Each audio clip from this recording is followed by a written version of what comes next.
ये आकाशवाणी है। प्रस्तुत है कार्यक्रम सुर्खियों में। इसके अंतर्गत सुनिए, चुनाव अधिनियम संशोधन विधेयक 2021 के तहत आधार और वोटर कार्ड को लिंक करने पर चर्चा। इसमें भाग ले रहे हैं राजनीतिक विश्लेषक शेखर अय्यर और आकाशवाणी संवाददाता आनंद श्रीवास्तव। दुनिया के सबसे बड़े लोकतंत्र भारत में चुनाव किसी पर्व से कम नहीं होते। भारत सरकार ने चुनाव अधिनियम संशोधन विधेयक 2021 लोकसभा में पेश किया और ये पारित भी हो गया है। इसमें वोटर कार्ड को आधार कार्ड से जोड़ने का प्रस्ताव है। शेखर जी, सरकार का तर्क है कि इससे फर्जी मतदाताओं पर लगाम लगेगी। आप क्या कहेंगे?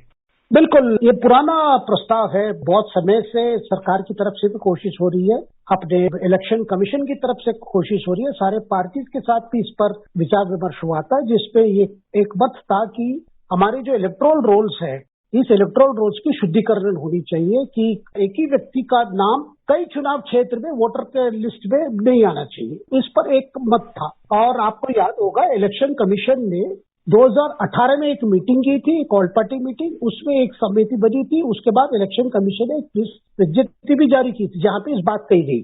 इसके अलावा आपको 2020 में स्टैंडिंग कमेटी जो है, जो हमारी लॉ मिनिस्ट्री के साथ जो जुड़ी हुई पार्लियामेंट्री की स्टैंडिंग कमेटी है, जिसमें विपक्ष की भी मेंबर्स ऑफ पार्लियामेंट है, रूलिंग पार्टी के भी मेंबर्स है, उन्होंने एक रिपोर्ट दी, जो रिपोर्ट मार्च 2020 में दी गई। उसपे भी यही कहा गया था कि इसको शीघ्र करना है और इसमें कोई कंपल्सरी नहीं है। देखिए आनंद जी, सवाल आता है इसकी क्या जरूरत है, क्योंकि सुप्रीम कोर्ट ने कहा था, एक जो वर्डिक्ट आई थी आधार कार्ड पे, कि आधार कार्ड पैन नंबर से जुड़ा सकता है। आधार कार्ड की जो इस्तेमाल है केवल जो गरीब, जो बिलो पॉवर्टी लाइन, जो सरकारी सुविधा लेते हैं, उनके लिए होनी चाहिए, बाकी किस काम के लिए नहीं होनी चाहिए, क्योंकि बाकी काम के लिए कोई लीगल आधार नहीं है। उस जजमेंट को जो बात कही गई थी, उसको दूर करने के लिए कानून लाया गया। कानून जो पालित हुआ है उसमें भी बड़ा स्पष्ट है, कोई कंपल्सरी नहीं है। मतलब आप अगर वोटर हैं, आप अगर देना चाहें तो दे सकते हैं, लेकिन तो बाकी डॉक्यूमेंट्स है, क्योंकि इलेक्शन कमीशन ने तो पूरा लिस्ट लगाया कि क्या क्या डॉक्यूमेंट्स आप दे सकते हैं। ड्राइविंग लाइसेंस है, पासपोर्ट है, कई चीजें हैं। और इसपे भी देखिए क्या है कि अगर आप वोटर है, अगर आप आधार के साथ जुड़ेंगे, तो अगर और कोई व्यक्ति आपके आप इलेक्ट्रॉल कार्ड नंबर के साथ और कोई करना चाहता है तो वो नहीं हो पाएगा, क्योंकि वो सिस्टम रिजेक्ट करेगा। एक प्रकार से एक व्यक्ति एक इलेक्ट्रॉल नंबर पहचान हो, तो अगर मान लीजिए कोई आदमी कलकत्ता में और मुंबई चला जाता है, फिर उसी को ट्रांसफर करा सकता है जहां वो बसे। तो इसलिए इसको लेकर एक विवाद की गई है, ये आधार को जुड़ने से कई लोग पीछे छूट जाएंगे। तब इसका मतलब क्या फर्जी वोटिंग पर हमारी राजनीति चलेगी? यही सवाल है आनंद। जैसा कि आपने कहा शेखर जी, आपकी बात को ही आगे बढ़ाते हैं। विपक्ष जो है वो इस बात पर अड़ा हुआ है कि आधार और वोटर कार्ड को लिंक होने से भविष्य में बहुत सारे मतदाताओं का नाम मतदाता सूची से हट सकता है। इसके पीछे उनके क्या तर्क हैं? नहीं, उनका कहना था कि पहले जब इस तरह की एक्सरसाइज की गई थी कई जगह पे, उसमें काफी वोटर छूट गए थे, क्योंकि उनका आधार उससे लिंक नहीं हो पाया, क्योंकि वो टेक्निकल प्रॉब्लम था। और आधार में भी वो बायोमेट्रिक ठीक से रीड नहीं कर पाया मशीन। तो ऐसी कई दिक्कतें हैं, वो टेक्निकल दिक्कत है, इसमें कई वोटर छूट गए थे। लेकिन इस बार कानून में बड़ा स्पष्ट है कि एक बात तो इलेक्शन अधिकारी जो है वो आपसे कंपल्सरी नहीं है, आपको मैंडेटरी नहीं है भाई आपका आधार कार्ड देना ही होगा। आपकी मर्जी है, आप दे सकते हैं। वो देने से क्या है कि आइडेंटिफिकेशन इजी हो जाएगा, इसमें कोई चॉइस है। लेकिन एक लिंक करने से कोई दिक्कत नहीं होगी, एक टोटली वॉलंटरी है, मतलब ये कोई कंपलसरी नहीं है, नंबर 1। नंबर 2, देखिए बार बार ये बातें आ रही है कि केवल आधार को करके फिर कुछ लोग छूट जाएंगे या कुछ वर्ग के खिलाफ है। ये सब मुझे लगता है ज्यादातर राजनीतिक तर्क है और फैक्चुअल नहीं है। लेकिन बात ये भी एक फैक्ट है कि आज हमारे इलेक्टोरल रोल्स में कई राज्यों में ऐसे फर्जी वोटर का काफी है, क्योंकि एक ही राज्य में मान लीजिए वहां पे 20 पार्लियामेंट्री कॉन्स्टिट्यूएंसी है, वो A, B, C, D कई जगह पे वोट करे, और हो सकता है कि जहां पे 2-3 फेसेस में हो, एक जगह वोट करके दूसरे जगह में जाके वोट कर सकते हैं।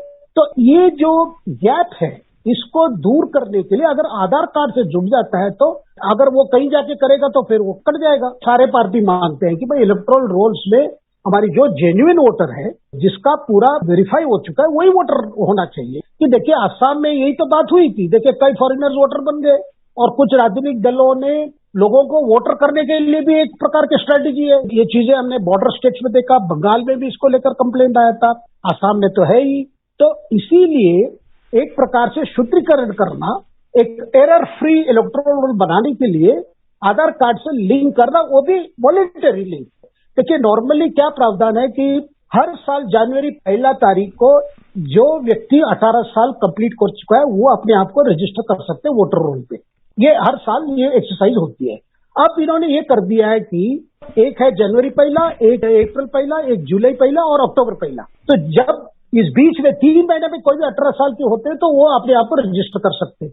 एक प्रकार से हमारे युवा वोटर्स को एनकरेज करने के लिए, क्योंकि इलेक्शन कमीशन ने काफी कैंपेन भी किया कि यंग वोटर्स आगे आना चाहिए, अपने मतदान देनी चाहिए, ताकि डेमोक्रेटिक एक्सरसाइज है। नहीं तो क्या होता था कि मान लीजिए कोई जुलाई में उनका 18 साल कंप्लीट है, वो पूरा वेट करना पड़ता है। इस बीच में कोई लोकसभा चुनाव भी हो जाता है, कभी विधानसभा चुनाव भी हो जाता है, तो उसको दूर करने के लिए एक प्रोविजन रखी गई है।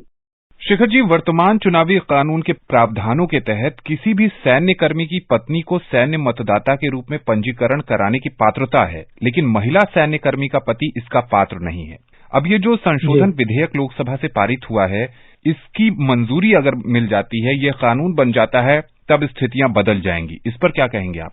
नहीं, बिल्कुल सरकार लगातार एक कोशिश कर रही है कि हमारे कानून जेंडर न्यूट्रल होना चाहिए। इसका मतलब पुरुष और स्त्री के बीच में कोई फर्क नहीं होनी चाहिए। इसीलिए हमने देखा ये जो कानून लाई गई थी मैरिज एज को जो बढ़ाने का, 18 साल से 21 साल करने का महिलाओं का, वो भी बराबर करने के लिए, क्योंकि पुरुष का भी वही मिनिमम एज है शादी करने के लिए, तो 21 साल के है।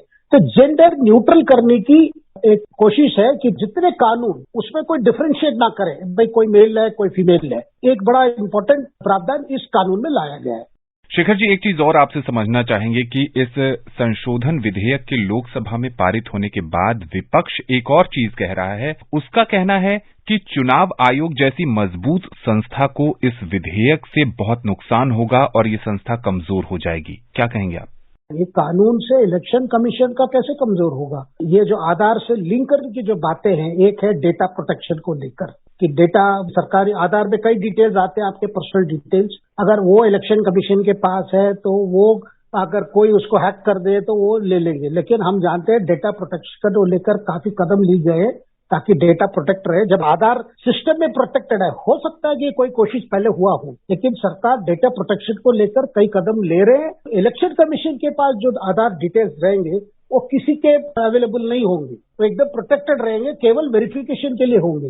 इसलिए इसमें कोई डर नहीं है। लेकिन इसकी वजह से इलेक्शन कमीशन कमजोर हो जाएगा, मुझे समझ नहीं आ रहा है। जब लगातार ये कोशिश रही है, सारे पार्टी ये मांग करते रहे इलेक्शन कमीशन के सामने, भाई इलेक्टोरल रोल्स को शुद्धिकरण करो, जो फर्जी वोटर है उनको निकालो। एक प्रकार से देखिए, जो फ्रॉड वोटिंग या फेक वोटिंग उसको रोकने के लिए एक बहुत बड़ा कदम है। इसको मतलब एक राजनीतिक रूप देखना, कारण देखना, केवल यही लगता है कि कुछ पार्टी क्या कुछ इलाके में इसी पर डिपेंड करते हैं जीतने के लिए। ये सवाल भी आता है क्योंकि मन में यही होगा, किसी को वोटर से ना होने का नहीं, सवाल नहीं है। शेखर जी, की 2024 में देश में लोकसभा चुनाव है, जो लोकतंत्र का सबसे बड़ा पर्व माना जाता है। क्या उस समय तक आधार और वोटर कार्ड के लिंक होने से बहुत सारे फर्जी मतदाता जो हैं वो गायब हो सकते हैं और एक निष्पक्ष चुनाव देखने को मिल सकता है? मुझे लगता है, देखिए, शुद्धिकरण का काम बहुत तेजी से आगे बढ़ रहा है और ये जो कदम है आधार को लिंक करने की, इसका एक प्रकार से लीगल बैकिंग भी हो चुका है, क्योंकि सुप्रीम कोर्ट की वर्डिक्ट है 2015 में कि आधार को किसी काम में आप इस्तेमाल करना चाहते हैं तो उसके लिए उसके कानून होनी चाहिए। उस कानून को आज लाया गया है। इसलिए आने वाले चुनाव में आप देखेंगे ये शुद्धिकरण की जो एक्सरसाइज है ये चलता रहेगा, ताकि हमारी जो चुनाव फ्री एंड फेयर, जो हम कहते हैं भाई फ्री एंड फेयर चुनाव हो, उसकी पूरी जो कोशिश यही होगी कि चुनाव वैसे ही हो, ताकि लोगों के विश्वास हमारी डेमोक्रेटिक एक्सरसाइज में बरकरार रहे। आकाशवाणी से जुड़ने के लिए और इस विषय पर विशेषज्ञ राय साझा करने के लिए शेखर जी, आपका बहुत बहुत शुक्रिया। धन्यवाद।